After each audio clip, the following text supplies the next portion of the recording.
এখন আমি কোথায় যাব মোড়ল মশাই? উনিও তো বাড়িতে নেই। দয়া করে আর কটা দিন আমাদের সময় দিন। না না, তোমাদের আর সময় দেওয়া যাবে না। আমি সেই জ্যৈষ্ঠ মাসে তোমার স্বামীর কাছ থেকে এই বাড়িটি কিনেছি।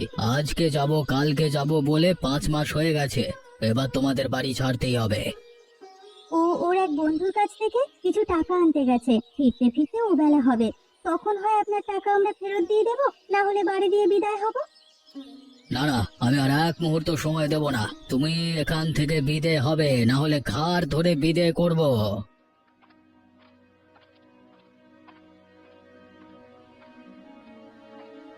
তার আর দরকার হবে না মোড়ল মশাই, আমি চলে এসেছি। এক্ষুনি আপনাকে সবকিছু বুঝিয়ে দিয়ে বিদে হব। ওগো, তুমি এসেছো? উনি যে আমাদের তাড়িয়ে দিচ্ছেন। চলো গিন্নি, আর এক মুহূর্ত নয়।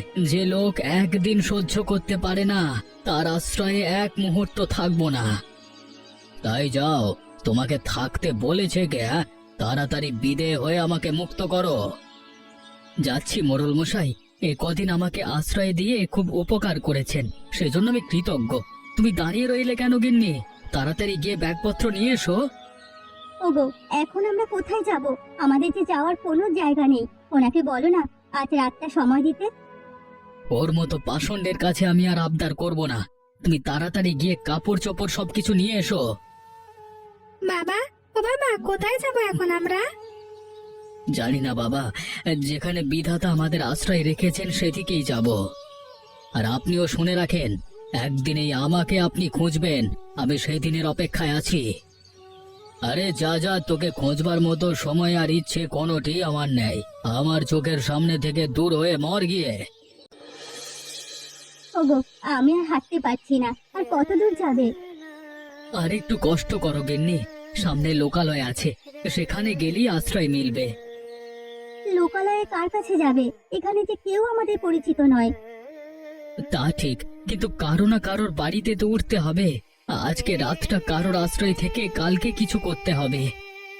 তাহলে বরং আমরা এখানেই থাকি। তপনেরও খুব কষ্ট হয়েছে, আর হাঁটতে পারছে না।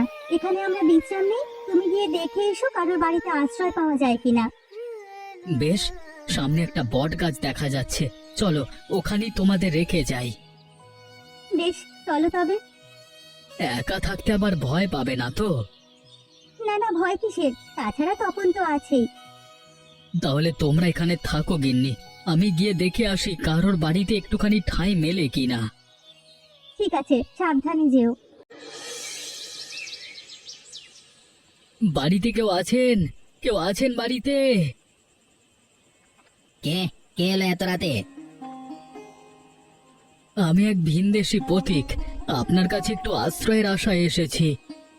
ভিনদেশী পথিক? তা বাড়ি কোথায় আপনার? আগে তালসারি গ্রাম, এখান থেকে 20 ক্রোশ দূরে। তা তালসারি, সে তো অনেক দূর। তা এত দূর কিসের জন্য এসেছেন? হ্যাঁ, ও গায়ে সবকিছু বিক্রি করে চলে এসেছি, সাথে আমার পরিবারও আছে। আজকে যদি একটু আশ্রয় পাই, কালকে একটা উপায় করব। না না মশাই, আমি আপনাকে আশ্রয় দিতে পারবো না। অজ্ঞাত কুলশীলকে এই গায়ে আশ্রয় দেওয়া বারণ। গত কয়েকদিন ধরে এখানে ছেলে ধরার উপদ্রব খুব বেড়েছে। নানা মশাই, আমি ছেলে ধরা নই, খুবই ভদ্র ঘরের মানুষ আমি। সে তো আপনার কপালে লেখা নেই। আর সবাই এই কথাই বলে বাড়িতে ঢোকে, পরে দেখা যায় বাড়ির ছেলে নিয়ে মাঝরাতে উদা হয়ে গেছে, যত সব।